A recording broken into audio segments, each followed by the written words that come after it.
अस्सलाम वालेकुम, welcome to my YouTube channel Rameez Hussain e academy. आज हम अपने एक्सेल के कोर्स में लेक्चर नंबर 12 स्टार्ट करने जा रहे हैं और आज हम इस लेक्चर के अंदर true function, false function, not function, if error function, if NA function और XOR means exclusive or function को जो है वो डिस्कस करेंगे। तो आइए अपने लेक्चर को जो है वो स्टार्ट करते हैं। जैसे कि आपको यहाँ पे ये स्क्रीन पे नजर आ रहा होगा कि हमारे पास कुछ स्टूडेंट के नाम हैं, उनके मार्क्स हैं और पास एंड फेल का ऑप्शन है। तो इस एग्जांपल से हम अपनी ट्रू, फॉल्स और नॉट का फंक्शन जो है वो सीखेंगे। आइए हम यहाँ पे ये कहते हैं कि जिसके नंबर 40% से कम है वो जो है फेल हो जाए। तो यहाँ पे सबसे पहले हम अपने ट्रू का फंक्शन और फॉल्स का फंक्शन सीखते हैं। यहाँ पे आप इफ लिखेंगे। लॉजिकल टेस्ट आपका ये है कि अगर आपके इस सेल में marks greater than and equal to 40 हो तो आपके पास कंडीशन जो है वो आ जाए ट्रू। ट्रू मींस कि ये जो है वो पास हो जाए। तो यहाँ पे आप लिख दें ट्रू, अदरवाइज आपके पास जो है वो आ जाए आपका फॉल्स और आप ब्रैकेट को क्लोज कर दें। यहां पे आपने देखा होगा कि मैंने ट्रू और फॉल्स छोटे अल्फाबेट्स के अंदर लिखा है और मैंने ट्रू और फॉल्स के को डबल कोट्स में क्लोज भी नहीं किया। उसकी रीजन ये है कि ट्रू एंड फॉल्स इटसेल्फ एक लॉजिकल फंक्शन है, तो इसको आपको डबल कोट्स में क्लोज करने की जरूरत नहीं पड़ती। उसके अलावा अगर आप कोई भी फंक्शन लिखेंगे, कुछ भी यहाँ पे और लिखेंगे पास या फेल, तो आपको उनको डबल कोट्स में क्लोज करना पड़ेगा, जैसे कि आपने पिछले इफ के लेक्चर में जो है वो देखा होगा। आए इसको करते हैं एंटर। यहां पे आपका आ गया ट्रू और ये इस फॉर्मूला को कॉपी पेस्ट कर देते हैं। तो यहां पे देखें आपको रजा के केस में और अरशद के केस में फॉल्स लिखा हुआ नजर आ रहा है। क्यों? क्योंकि इनके मार्क्स 40 से जो है वो कम हैं। अब इसी तरीके से इसी ट्रू और फॉल्स फंक्शन को आप इस तरीके से भी लगा सकते हैं। एक और तरीका भी है लगाने का। आप यहां पे लिखें if this is greater than and equal to 40, यहां पे आप ट्रू लिखें और दो जो है आप ब्रैकेट्स लगा दें इस तरीके से। फिर आप फॉल्स लिखें और ब्रैकेट्स आप ओपन क्लोज कर दें और बीच में कुछ भी ना लिखें और यहां पे ब्रैकेट लगा दें, क्लोज कर दें और एंटर प्रेस कर दें। तब भी आप देखें आपके पास रिजल्ट सेम ही आया। दोनों तरीकों से जो है आप इसको कर सकते हैं। अब ये तो हो गया आपका ट्रू का फंक्शन और फॉल्स का फंक्शन जो कि आपने यहां पे देखा। अब हम आपका दूसरा फंक्शन, तीसरा फंक्शन डिस्कस करते हैं आपके नॉट के फंक्शन को। अब आए नॉट का फंक्शन बेसिकली आपका क्या काम करता है, वो जो चीज सच होती है उसको झूठ साबित कर देता है और जो झूठ होती है उसको सच बता देता है। जैसे कुछ कंडीशंस कभी कभार हमारे पास ऐसे आती हैं जिसमें हमें सच को झूठ और झूठ को सच कहना पड़ता है। तो आए हम देखते हैं नॉट का फंक्शन हम किस तरीके से लगाएंगे। अब यहां पे देखें, यहां पे आपने नॉट लिखा। यहां पे नॉट में आपसे सिर्फ एक लॉजिक पूछेगा। यहां पे आपने इसको सेलेक्ट किया इस सेल को और एंटर प्रेस कर दिया। अब आप ये देखें यहां पे आपके पास देखें जो फॉल्स था वो ट्रू हो गया और जो ट्रू था वो आपके पास फॉल्स हो गया, यानी कि नॉट ने ट्रू को फॉल्स और फॉल्स को ट्रू कर दिया है। अब यहीं पे मैं अब आपका एक और आपको एक चीज बताता हूं कि ये तो आपने सिंपल नॉट का फंक्शन लगाया था ट्रू और फॉल्स के ऊपर, तो उसने फॉल्स को ट्रू और ट्रू को फॉल्स कर दिया क्योंकि इटसेल्फ ट्रू और फॉल्स एक फंक्शन है। जैसे कि मैंने आपको बताया कि ट्रू और फॉल्स इटसेल्फ एक लॉजिकल फंक्शन है। तो आए अब यहां पे मैं इसी कंडीशन को जो है वो पास और फेल वाली कंडीशन कर देता हूं और देखता हूं कि फिर नॉट का फंक्शन जो है वो क्या करता है। यहां पे आए, यहां पे लिखें इफ। अब आपका अगर ये cell greater than and equal to आपका 40 है तो आप यहां पे कहेंगे पास। अब आप देखें यहां पे मैं इसको डबल कोट्स के अंदर लिख रहा हूं। क्यों? क्योंकि अगर मैं डबल कोट्स में नहीं लिखूंगा तो मेरे पास आंसर नहीं आएगा, अदरवाइज आपका हो जाएगा फेल। अब यहां पे आप ब्रैकेट को क्लोज कर दें और यहां से जो है आप इसको देखें फॉर्मूले को कॉपी पेस्ट कर दें तो आप देखेंगे कि अब आपके पास फेल आ गया है। लेकिन यहां पे जहां पे आपने नॉट का फंक्शन देखें लगाया हुआ है उसके अंदर जो है आपका इसने पास को फेल और फेल को पास नहीं किया। ऐसा किस लिए हुआ है? ऐसा इसलिए हुआ है कि पास और फेल इटसेल्फ कोई लॉजिकल फंक्शन नहीं है। ट्रू एंड फॉल्स एक लॉजिकल फंक्शन थे, इसलिए उसने ट्रू को फॉल्स और फॉल्स को ट्रू कर दिया था। ये सिर्फ ट्रू और फॉल्स के केस के अंदर इस तरह करेगा। यहां पे अगर आपने पास को फेल और फेल को पास करना है तो यहां पे आप नॉट का फंक्शन ऐसे लगाएंगे, आप इफ प्रेस करेंगे, इफ का लॉजिकल खुलेगा। अब आपसे वो लॉजिकल टेस्ट पूछ रहा है और लॉजिकल टेस्ट में आप इधर नॉट का फंक्शन लगा दें, यानी कि आप ये कह दें कि this is greater than and equal to 40। ये आपका हो गया जी, क्या कहते हैं, लॉजिकल टेस्ट कंप्लीट। अब आपने ये देखा होगा कि आपने किया वही कुछ है जो आपने पास और फेल के लिए किया था। फर्क इतना है कि इफ के बाद आपने नॉट का फंक्शन जो है वो लॉजिकल टेस्ट में लगा दिया है। यहां पे अब आप कहेंगे कि वैल्यू इफ ट्रू, अगर ये चीज सही हो यानी 40 या 40 से ज्यादा नंबर हो तो वो क्या करे, तो वो यहां पे आपको लिखा हुआ दे दे पास, अदरवाइज वो यहां पे आपको लिखा हुआ दे दे फेल। ब्रैकेट को कर देते हैं क्लोज और यहां पे अब आप देखें एंटर प्रेस कर देते हैं और इस फॉर्मूला को कॉपी पेस्ट कर देते हैं। अब आपने देखा होगा यहां पे रजा के केस में और अरशद के केस में कि एक्चुअली ये लोग जो हैं वो फेल हैं इन रियल टर्म्स में, लेकिन यहां पे आपको पास नजर आ रहे हैं। उसकी रीजन क्या है कि यहां पे आपने फंक्शन के अंदर जो है इफ के बाद नॉट का फंक्शन लगा दिया है, यानी कि जो चीज ट्रू होगी उसको वो फॉल्स कर देगा और जो चीज फॉल्स होगी उसको वो ट्रू कर देगा, यानी कि पास को फेल और फेल को पास कर देगा। तो ये आपकी एक एग्जांपल थी जिससे हमने ट्रू, फॉल्स और नॉट का फंक्शन जो है वो सीखा है। आए अब ट्रू, फॉल्स और नॉट के फंक्शन को एक और एग्जांपल से डिस्कस कर लेते हैं। ये आपको देखें यहां पे कुछ कोड्स नजर आ रहे हैं। ये प्रोडक्ट कोड है, लाहौर का स्टोर कोड, डिपार्टमेंट का स्टोर कोड है, कराची के डिपार्टमेंट का स्टोर कोड है और उनका स्टेटस है। यहां पे आपको ये कहता है लॉजिकल टेस्ट कि बोथ कोड्स सेम होने चाहिए। तो यहां पे आए हम आपका ट्रू और फॉल्स का फंक्शन लगाते हैं। If this cell is equal to this cell then आपको क्या दिखाए, आपको दिखाए ट्रू, अदरवाइज आपको दिखाए फॉल्स। यहां पे देखें मैंने ब्रैकेट क्लोज की और यहां पे मैं आ गया तो देखें जहां जहां कोड्स मैच हो रहे थे वहां वहां ट्रू आ गया। और देखें यहां पे आपके कोड्स राइस में, ऑयल में और बटर में मैच नहीं हुए तो यहां पे फॉल्स लिखा हुआ आ रहा है, कोड्स आपके मैच नहीं हुए।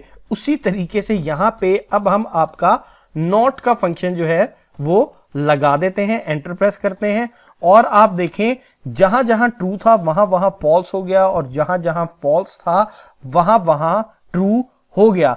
अब मैं ये चाहता हूं कि यहां पे मैं दोबारा से आपका नॉट का फंक्शन लगाता हूं मैच के केस में और नॉट मैच के केस में।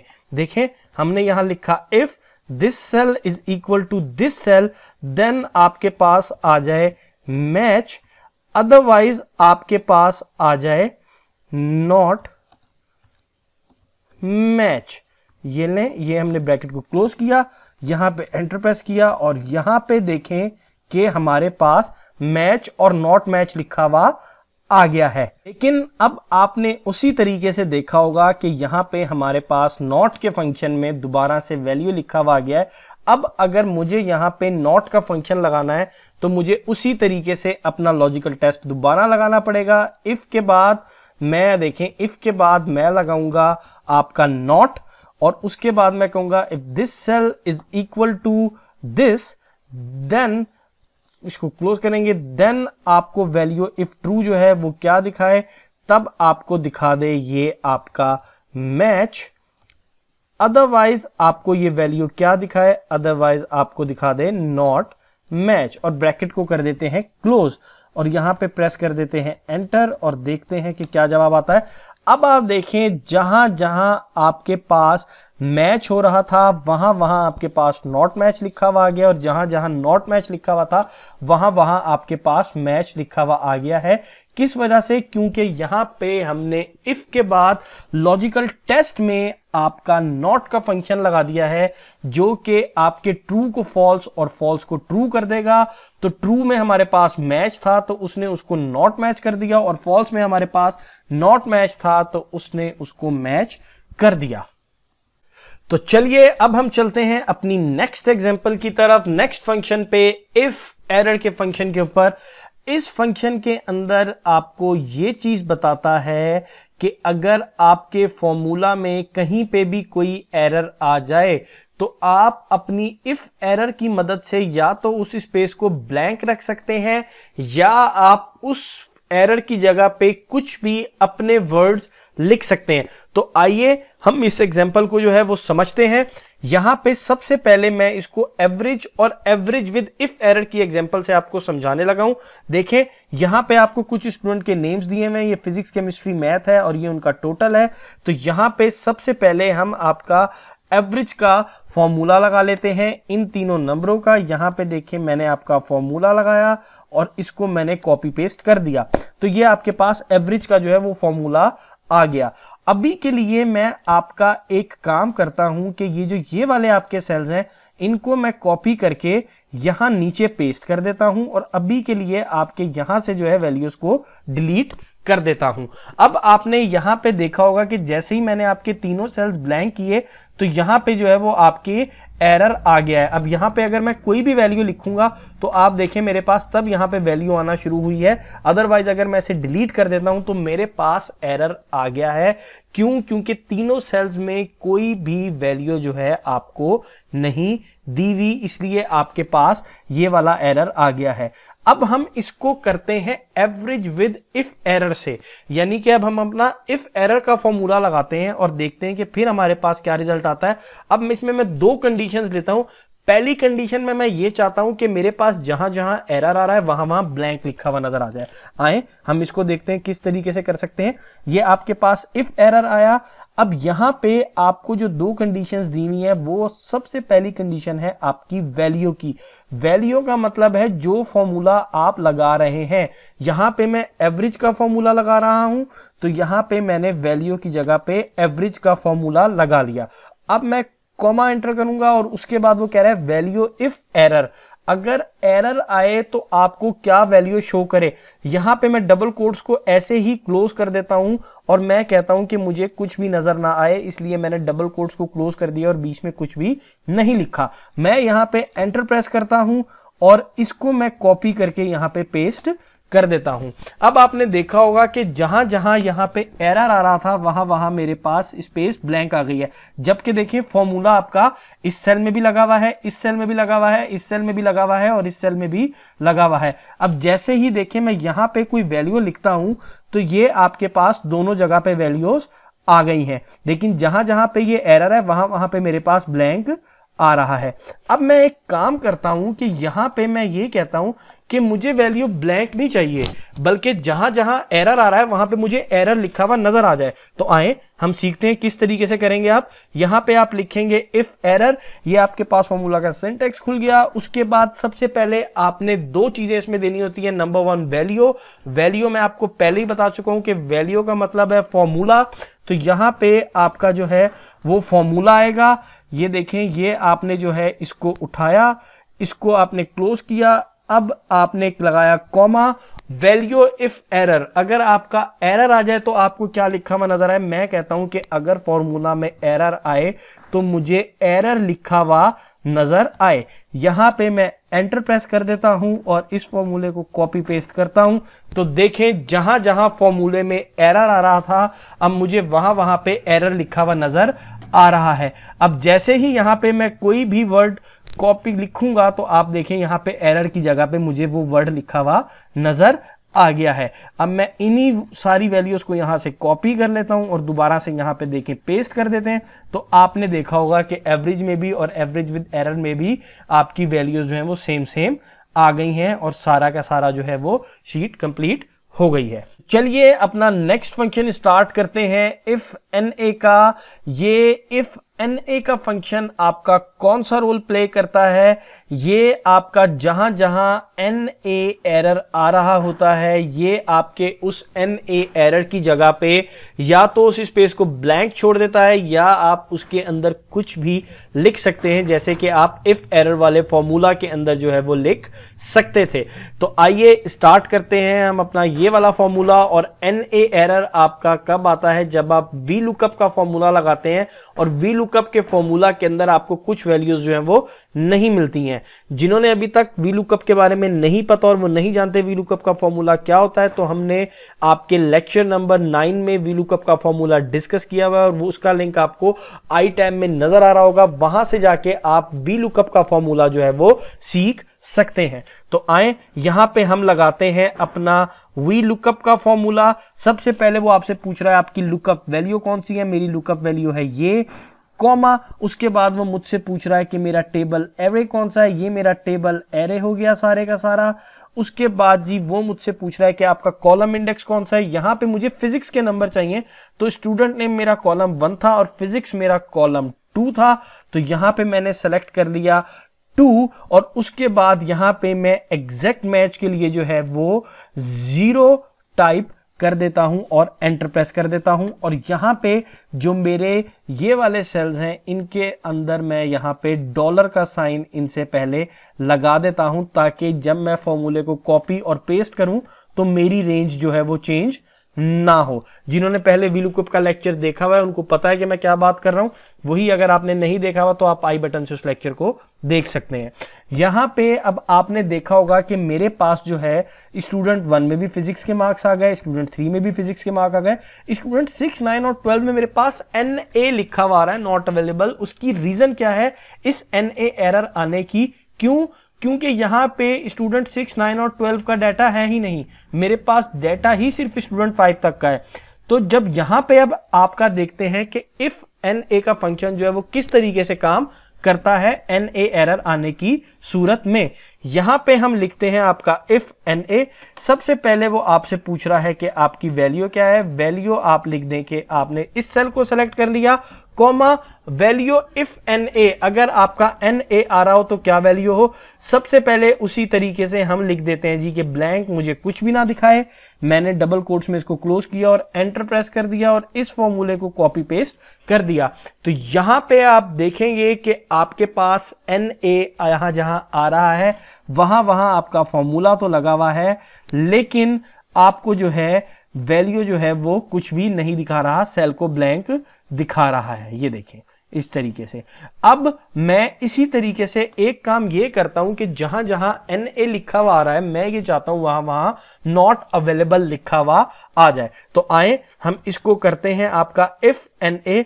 इस सेल को मैंने सेलेक्ट किया और वैल्यू इफ NA, फॉर्मूले के दूसरे में वो ये पूछ रहा है कि इफ NA हो तो आपको क्या दिखाए। आप यहां पे लिख दें नॉट अवेलेबल, इसको डबल कोट्स में क्लोज कर दें और ये आप इसको फॉर्मूले को नीचे कॉपी पेस्ट कर दें। तो आप देखेंगे जहां जहां मेरे पास ये NA वाला एरर आ रहा था वहां उसने मुझे वर्ड्स के अंदर नॉट अवेलेबल लिखा हुआ दिखा दिया है। अब हम स्टार्ट करते हैं अपने आज के लास्ट फंक्शन को, जो कि आपका एक्सक्लूसिव और फंक्शन है, XOR फंक्शन। ये फंक्शन बेसिकली आपका करता क्या है? ये फंक्शन आपका ये काम करता है कि जब भी आपकी कोई भी 2 कंडीशंस ट्रू हो जाती हैं तो ये उसको फॉल्स कर देता है। ऐसा बहुत ही कम केसेस के अंदर होता है, लेकिन होता जरूर है। मैं आपको इसको एग्जाम्पल के जरिए जो है वो समझाता हूं।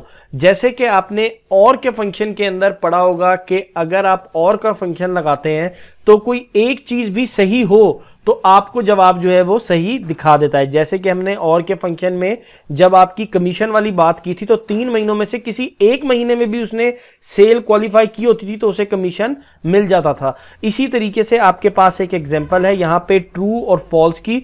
अगर इन दोनों में से किसी एक जगह पे भी ट्रू आ रहा है कंडीशन 1 में और कंडीशन 2 में, तो और के फंक्शन में वो आपको ट्रू दिखा देगा। आए देखते हैं इक्वल टू और। अब आपका पहली लॉजिक है ये और दूसरी लॉजिक है आपकी ये। यहां पे देखें मैंने एंटर प्रेस किया और यहां पे मैं आ गया और इसको एंटर प्रेस कर दिया। देखें यहां पे सिर्फ एक जगह पे आपके पास फॉल्स आ रहा है, क्योंकि इसमें पहली कंडीशन भी फॉल्स है और आपकी दूसरी कंडीशन भी फॉल्स है, जबकि बाकी के तीनों केसेस के अंदर जो है पहली कंडीशन में आपका पहला ट्रू है, दूसरे में आपकी दूसरी कंडीशन में ट्रू है, तीसरी में आपकी दोनों कंडीशंस जो है वो ट्रू है, इसलिए आपको ट्रू दिखा रहा है, जबकि चौथे केस में आपके पास दोनों कंडीशंस फॉल्स हैं, इसलिए आपको फॉल्स दिखाया है।